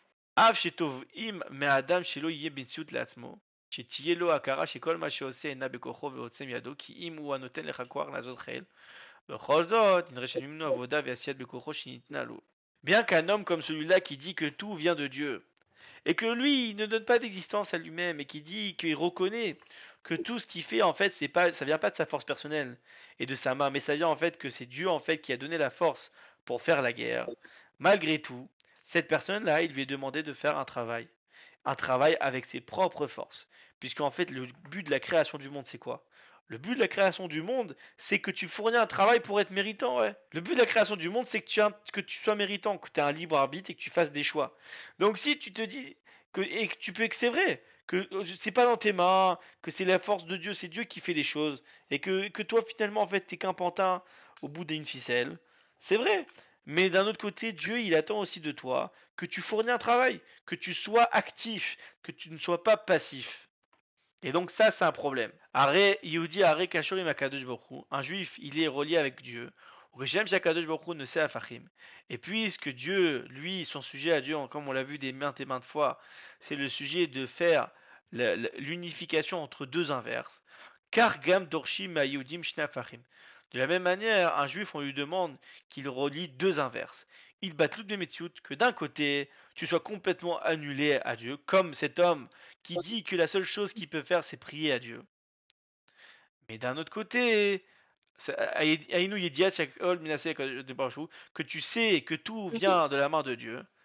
Veimzod, mais d'un autre côté, que tu aies un travail et que tu te prennes la tête avec la force de toi-même. C'est très fort, qu'est-ce qu'il dit? C'est-à-dire, en résumé, un juif, il doit savoir que tout ça vient de Dieu. Tout ça vient de Dieu. Donc un juif, il doit savoir que lui, il est rien. Mais d'un autre côté, il doit savoir qu'un juif, il est tout. Un juif, il est tout. Il est rien et il est tout. Il fait l'un et son inverse. D'un côté, il dit que tout dépend de Dieu. Et d'un autre côté, il vient et il te dit qu'en fait, ça dépend tout de toi. En résumé, ça veut dire quoi? Ça veut dire arrête de croire que t'es quelque chose, t'es rien du tout. Mais d'un autre côté, sois pas passif. C'est très fort. C'est très fort. Et c'est très important de comprendre ça. De la même manière que pour les besoins matériels d'un homme, il est demandé les deux inverses. Mitzad echad emuna pshuta. D'un côté, il faut avoir une emuna pshuta, kiakol ba makadosh baruch hu, que tout vient de Dieu, et kevan shakol ba makadosh baruch hu, puisque tout vient de lui, chez Ut tachlitatov, que Dieu c'est le bien, c'est le bien absolu. Areakol tov betachlit, et que tout il est bien dans son moindre recoin. Et que même si des fois, avec nos yeux, on voit que c'est l'inverse du bien, qu'on voit qu'une personne il est en galère ou bien qu'il est malade, etc. Voici que ça, au contraire, ça nous monte sur un niveau encore plus élevé. Tov Shel Alma Kassia. Un bien du monde caché, un bien qui est tellement grand qu'on n'arrive pas à le dévoiler en bas. Mais en plus de ça, on demande à un homme qui a un grand bitachon, les locos affect, chez Yetov, Tov, Aniri, Veniglé, on demande à Dieu qu'il nous donne un bien qui soit dévoilé à nos yeux. Donc d'un côté, il y a des biens qui sont encore plus grands qu'on n'arrive pas à voir, qui sont traduits en mal pour nous. Et d'un autre côté, nous les hommes, on doit dire à Dieu, mais nous on veut des biens dévoilés. On veut pas seulement croire en Dieu, que Dieu il nous fait des choses qui sont même que c'est que Dieu que lui il sait qu'elles sont bien, mais on demande à Dieu qu'il nous donne des choses aussi qui sont bien pour nous à nos yeux. Et donc en fait on rejoint encore une fois le sujet des deux inverses. D'un côté Dieu il fait son bien et on croit que Dieu tout ce qu'il fait c'est pour le bien, même des choses mauvaises. Mais d'un autre côté nous on demande personnellement avec notre travail que tout ce que Dieu il nous fait c'est un bien qui soit dévoilé à nos yeux. Donc en fait c'est l'un et son inverse. Comme le sujet de croire en Dieu et en même temps faire un travail et d'essayer de le faire aussi dans nos mains. Bitachon kazet saher shei afilu bezman sheino nira beteva. Et une croyance comme celle-là, elle doit être même quand c'est un moment qui n'est pas, que ça ne se voit pas de manière naturelle. Kol sikul karveafal piken im kolze. Et malgré tout, avec tout ça, ou boter bakadosh bru shebevada yazreu. C'est sûr qu'il va être sûr sur Dieu, que c'est sûr qu'il va l'aider. Ki ou eno mugbal, car Dieu il n'est pas limité. Chaz et shalom. Ou beyado les chanot etc. Et dans ses mains de changer la nature. Imgvar baou alav yesurim. Si maintenant quelqu'un il lui est arrivé sur lui déjà des souffrances malheureusement à lui, tzir legabam simcha, un homme il doit quand même les recevoir avec joie. La amin beemuna shlema shiu tov gamor, de croire avec une croyance simple et pure que c'est un bien complet, un bien que Dieu t'a fait que tu ne vois pas. Aval kozman chez lobo yusurim, mais malgré tout ça c'est quand t'as un mal qui t'est arrivé déjà. Mais si c'est pas encore arrivé, tu dois supplier Dieu que ne te fait pas ce mal, qu'il te fait pas. Aré afilou, besha shesh matzav kaze chez alpiteva en yiri shefshar nimnoa et yusurim, et que même si tu vois d'après la nature des choses que tu es obligé d'avoir cette souffrance et que tu ne peux pas l'éviter, tu dois quand même demander à Dieu qu'il te fasse qu'elle évite, même si que si elle t'arriverait, t'aurais dit c'est pour le bien. Il dit une rach les varim, et donc un juif il doit demander ces deux choses-là.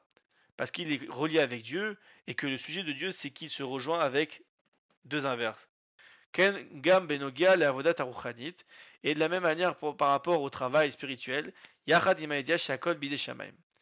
Et même par rapport au travail spirituel, avec le fait de savoir que tout vient du ciel. Et que tout vient de Dieu. Mais même le sujet de la crainte du ciel. Tout vient du ciel, sauf la crainte du ciel. Waouh! C'est incroyable ce qu'il dit. Il y a une grosse phrase de la Gemara qui est très connue, qu'on connaît tous très bien. Il y a marqué Ya Akol Bidei Shamaim, Chutz Mirat Shamaim.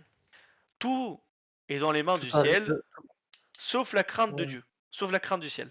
Et elle est connue cette phrase, c'est une phrase de Gemara. Donc si c'était moi qui t'avais dit cette phrase, tu m'aurais dit d'accord, sympa. Si je te dis maintenant c'est écrit dans la Torah, tu m'aurais dit quoi? Bah, c'est d'autant plus vrai. Toi tu m'aurais dit c'est la même chose. Mais si t'as un gars qui connaît un petit peu la Torah, et que tu sais que chaque mot dans la Torah, il a une signification. Si je te dis tout est dans les mains du ciel, ça veut dire quoi?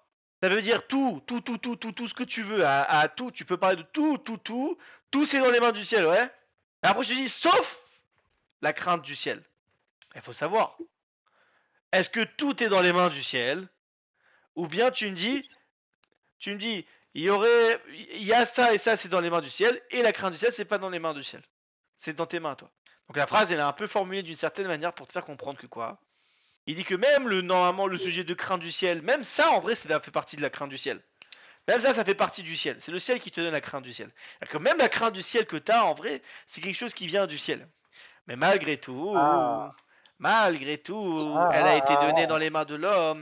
Et D'accord. donc malgré tout, un homme, il a le besoin et le travail de avoir la crainte du ciel. Et comment c'est possible que ça peut arriver? Il dit, puisque ces deux mouvements qui a priori sont inversés, elles viennent de ton âme divine, et ton âme divine, c'est une partie de Dieu. Alors cette partie-là, elle a le sujet de pouvoir apprendre avec elle de l'un et son inverse. Et donc ce n'est pas une contradiction. Au contraire, l'une complète l'autre. Donc en résumé, il est en train de nous expliquer, par l'intermédiaire de la quatrième école, qui est la manière de penser, qui dit que d'un côté, il faut être mektoub. D'un côté, parce que la grande question qui se pose, c'est mais t'inquiète pas, la parnassa, ça vient du ciel, ouais. Qu'est-ce qu'on dit très souvent juste après? Alors, mais il faut faire son ishtadlout, il faut faire son travail. Genre, Il faut se donner ses aide-toi chances. Et le et ciel le ciel t'aidera. Ouais. passera. Il faut savoir. Alors, est-ce que tout vient du ciel? Parce que c'est marqué dans le Birkat Amazon que c'est Dieu qui donne la parnassa, c'est Dieu qui te donne l'argent, et que tu gagneras pas un centime de plus que ce que tu es censé gagner. Mais d'un autre côté, on te dit, mais il faut t'aider de toi-même. Donc en fait, il te dit, alors on fait quoi les gars? Et en fait, il te dit, tu dois être en mouvement des deux. D'un côté, tu dois savoir que ça ne vient que du ciel, et que si tu reçois ce que tu reçois, c'est que c'est ça que tu devais recevoir. Mais d'un autre côté, tu dois faire tout dans ton pouvoir pour faire que ça vienne bon, ton pouvoir, attention, jusqu'à un certain niveau, que tu puisses recevoir l'argent qu'il te faut. Et donc ça, c'est ça le vrai juif. Le vrai juif, c'est que celui qui dit que tout vient du ciel, mais je vais me battre. C'est vraiment là et son inverse. C'est un peu le schizophrène, quoi. Dvar el ben Israël veïsaou. Et donc l'ordre de Dieu qu'il a dit à Moshe, il a dit, dis aux béné d'Israël, aux enfants d'Israël, veïsaou, ouais, voyagez, ça, vas-y. Avodat Richaliot, son travail d'un juif, il doit être les Yoter Beder la Sinaï, de se rapprocher plus vers le chemin du mont Sinaï.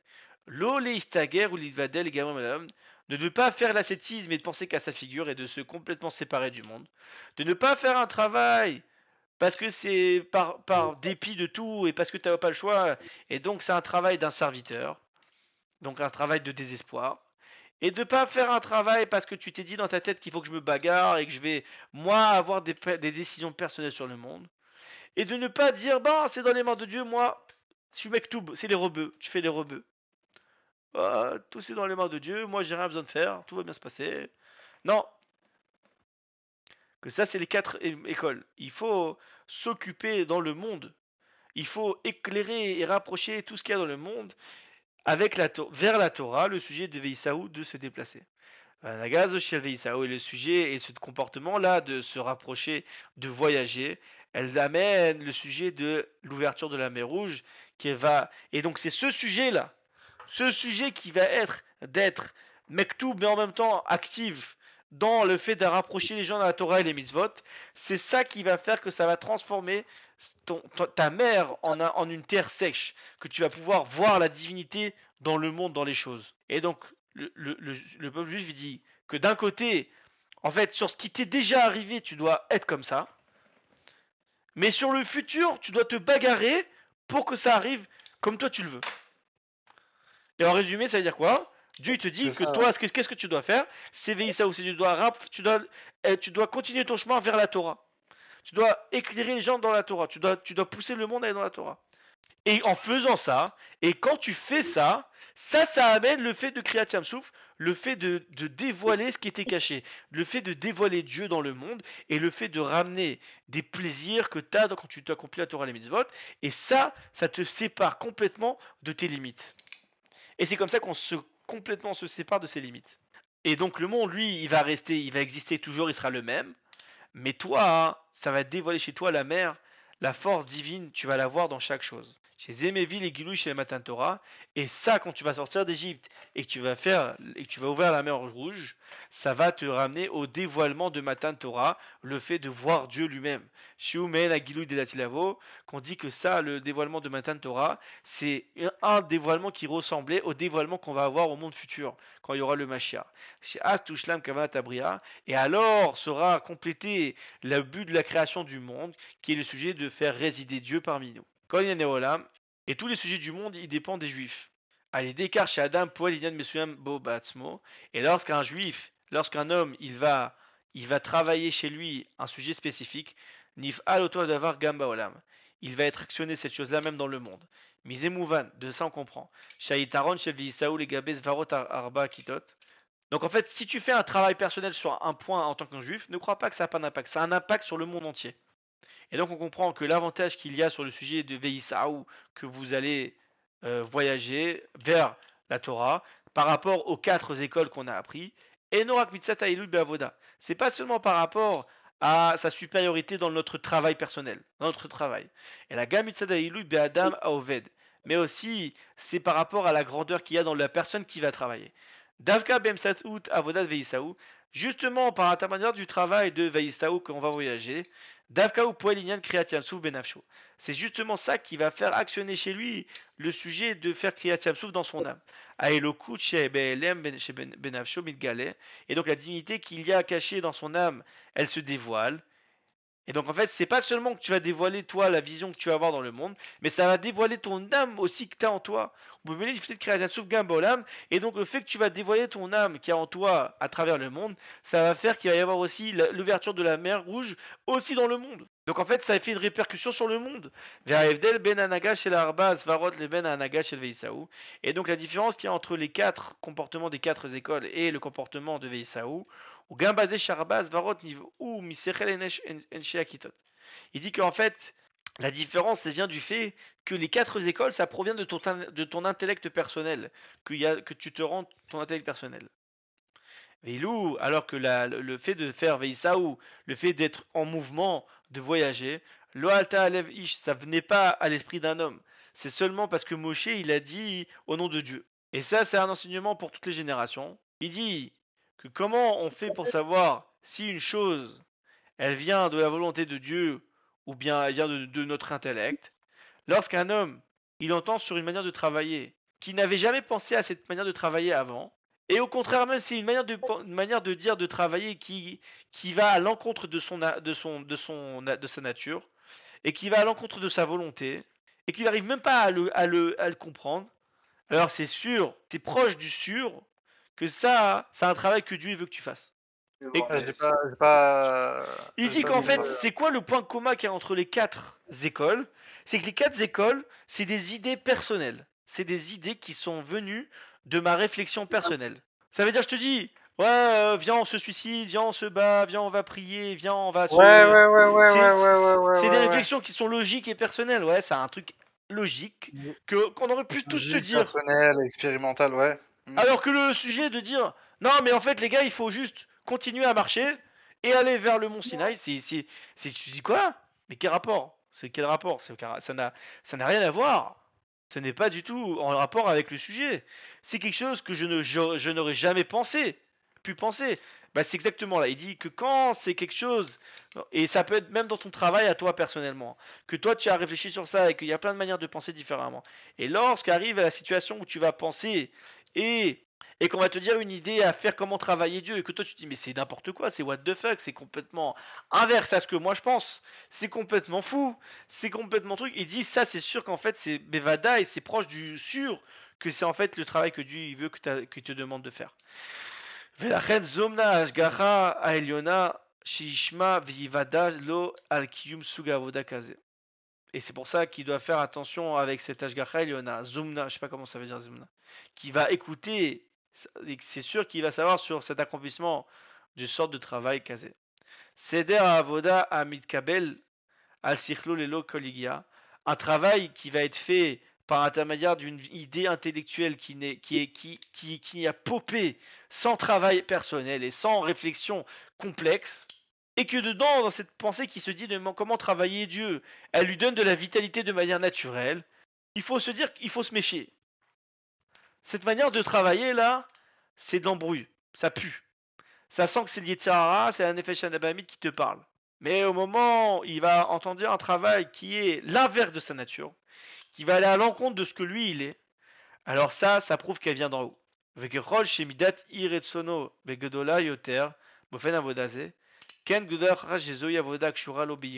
et plus tu vas être en désaccord par rapport à cette manière de travailler, et plus ça va être une preuve que ce travail il est lié avec toi. Et donc c'est pour ça que le Yetzirah il va venir te réveiller sur ça, et il va te ramener, il va te déranger avec des, il va te dire mais il fait pas ce travail, c'est pas logique, c'est débile, c'est complètement immature, c'est irrespectueux. Fais comme on te l'a dit. Enfin, fais ce que je te dis. En fait, c'est ça qu'est-ce qui se passe. La réalité, c'est ça. C'est très fort. Le rabbi il est en train de donner des secrets incroyables. Il est en train de te faire comprendre que si tu commences à avoir une envie de travailler Dieu d'une manière innée, comme ça, que ça te fait kiffer, c'est laisse tomber, mec. Tu te fais carotte, mais grave. C'est-à-dire, c'est ton Yetzirah, il a fait le plan pour l'année là. Il est en train de s'occuper de toi personnellement. Et si c'est un travail que ça te gêne, que quand tu vois le mec qui fait ce travail, tu te dis mais c'est un débile, c'est n'importe quoi, c'est complètement illogique, c'est de la stupidité. Ça prouve que c'est là bas d'Avka que tu dois faire ton travail. Fort, hein. Le point commun qu'il y a entre les 4 écoles, il dit que les quatre écoles, elles viennent de ton intellect naturel. Ça peut provenir d'une manière naturelle chez toi, de ton intellect. Et donc dans ces 4 écoles-là, il manque le sujet de s'annuler et de se donner complètement à la volonté de Dieu. Et ça, c'est vraiment la grandeur, par exemple, chez Rav Moulazimov, je pense que c'est exactement sa grandeur chez lui. C'est que c'était un sujet que c'était pas une question de lui. Arrête de te mettre au milieu de l'image. Fais ce que tu as à faire sans te mettre au milieu. Et en fait, c'est ça c'est là où commence le vrai travail. C'est-à-dire que jusqu'avant, si c'était un truc personnel où tu te mettais toujours au milieu de l'image, quand tu te mets au milieu de l'image, c'est mchette. En fait, tu t'es fait avoir de mille là. Le moment où tu t'es pas fait avoir mille là, c'est à partir du moment où tu te mets pas au milieu de l'image. Et donc c'est ça le plus important. Le plus important, c'est que tu t'annules complètement et que tu te donnes à la cause à 100%. C'est-à-dire que tu te rentres pas dedans, tu fais ce que tu as à faire parce que tu fais ce que tu as à faire. Et lorsqu'il y a un annulation complète et vraie, et que ton volonté en fait c'est de faire la volonté de Dieu, alors Dieu il te ramène, il te commande et il te fait savoir dans le savoir de l'homme que tu vas ressentir chez toi la réalité de la volonté. Tu vas ressentir tout en fait. Tu vas devenir un patron. Chez Eno Baklal Mitzat Tivo, que ça va pas venir de manière naturelle et que même des fois ça va être l'inverse de ta nature. Vezeu abiur l'écart chez Aliado Avodat Veisaou. Et c'est ça l'explication qu'il y a par intermédiaire de son travail de Veisaou, il va voyager. Nif Alinyan Kriyat Yamsouf Benafsho, il va s'actionner chez lui le sujet de la mer Rouge en lui. Chaque juif dans sa profondeur de son âme, il peut avoir une annulation pour la volonté supérieure. Et là, mais seulement la nature humaine, que ses pieds et son intellect, ils vont cacher cette volonté supérieure. Mais lorsqu'il s'éloigne d'Égypte de plus en plus et qu'il ne commence à ne plus penser sur ces empêcheurs et ces choses-là qui le dérangent et qui va complètement s'annuler à la volonté de Dieu, il va se dévoiler chez lui dans la profondeur de son âme, l'ouverture de la mer rouge qu'il y a dans son âme, et par intermédiaire de ça, ça va faire qu'il va dévoiler la divinité qui était cachée dans le monde, et jusqu'à que va se dévoiler l'honneur de Dieu, que chaque personne, chaque chair, ensemble, elles pourront dire que Dieu il a parlé. Berov Hashanim Kviut Shel Yudjvat. Dans la majorité, maintenant on passe à Yudjvat. Donc Yudjvat, je vais vous rappeler c'est quoi en très rapide. C'est le jour de la Iloula du Rabbi Rayatz. Et c'est aussi le jour où le Rabbi est devenu Rabbi. Et donc en fait, il dit la majorité du temps, Yudjvat c'est Parashat Béchalar. Tous les sujets, ils sont dans la Shgacha Pratit. Aïnyani Mare Gemba Shgacha Pratit. Et on voit. Et donc on voit que le comportement du rabbi, le rabbi Rayatz, le rabbi précédent, qui était la personne qui est niftar ce jour-là, et que lui, il a donné un enseignement à ses chassidim qui étaient reliés à lui, d'une manière de également, comme Moshe a dit, Veisaou, de être en mouvement. Le rabbi, il demandait Lo le'avdel me'olam. Il ne faut pas se séparer du monde. Il ne faut pas s'occuper de ressentir un travail d'un esclave, c'est-à-dire d'être dans le désespoir. Mitor Echar, Lolit Maser la main avec les Milchara, de ne pas se bagarrer, Vegam la de Chova Betfila ou Bitachon Hashem, et de ne pas s'acquitter seulement en faisant la tfila et faire confiance à Dieu, mais seulement de s'occuper dans le travail de ce monde-là avec vitalité pour pouvoir éclairer le monde, de rapprocher pas après pas à le don de la Torah, jusqu'à qu'on puisse dévoiler la, les raisons profondes, la réalité, les secrets profonds de la Torah qui vont se dévoiler avec le Mashiach. Et c'est pour ça, hein, la Zéfchar, la Guéara, et ça peut arriver seulement avec le sujet de l'ouverture de la mer Rouge, de dévoiler ce qui est caché dans l'âme. Im asapam ou famim vadain eno roe shitzliach layer bemashu ataolam, alav ladat shachisaron ubo. Et si il a fait une fois ou plusieurs fois, et malgré tout, il n'arrive pas à éclairer dans le monde, il doit savoir que le désavantage, il est dedans, où il n'a pas dévoilé encore la profondeur de son âme, il n'a pas encore dévoilé, il n'a pas encore su utiliser à 100% ses forces qu'il a pour pouvoir éclairer le monde et lui-même. Inyane Aneshama Milgalim Be'emtsaut Torah. Et donc les sujets de l'âme, elles se dévoilent par intermédiaire de la Torah. Les forces les plus élevées de ton âme, elles pourront se dévoiler par intermédiaire des sujets super et complètement élevés de la Torah. C'est pour cela que dans les dernières années, maintenant qu'on se tient à la frontière de venue et du dévoilement du Mashiach, on a besoin de éclairer et de dévoiler ce qui est caché dans tout le monde, qui est le sujet de faire le sujet de Kriyat Yamsouf, comme on l'a dit, et à l'aider Gilou Kochot Anelaim et par intermédiaire qu'on va dévoiler nos forces tellement élevées de notre âme, les plus élevées de notre âme, qui est en fait le sujet de faire l'ouverture de la mer dans ton âme, ça commence d'en haut quand on va dévoiler les secrets de la Torah, la Torah, même le secret du dévoilement des choses dévoilées de la Torah, jusqu'à que dans notre génération, par intermédiaire du Rabbi, qui est le Baal Haïloula, Nidgala Kama Oraot, il a été dévoilé certains enseignements et des sujets dans la Torah qui étaient comme ils étaient cachés jusqu'à présent. Donc en résumé, il est en train de dire quoi? Il est en train de dire que comment le Kriyat Yamsou, c'est avec la Chassidoute, les gars. Voilà. Ou que la Shonamamar, comme on dit avec Datil Gani, chez Bishvil Nitzwach Hamilchama, que pour gagner la guerre contre le mal, on dévoile les plus grands trésors, comme un roi quand il veut gagner une guerre, qui est une guerre que s'il la gagne pas, il va perdre, il prend tous les trésors de sa trésorerie et il les donne à tous ses soldats pour qu'ils puissent gagner la guerre. Et que c'était des trucs qui étaient cachés depuis des générations et des générations et qu'il était obligé de les dévoiler. Les d'écart.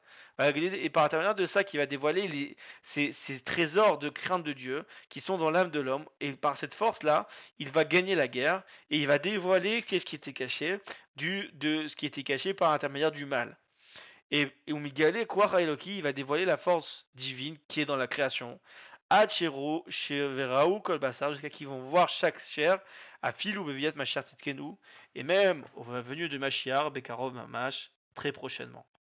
Et avec ça, on a terminé cette longue et belle sikha du Rabbi. Et n'hésitez pas à vous abonner à la chaîne, à laisser la petite cloche et un pouce bleu. Et à très bientôt pour de nouvelles aventures avec Captain Dudu et Nat Lamouche. Magnifique. Pour des fois plus d'aventures. Ouais.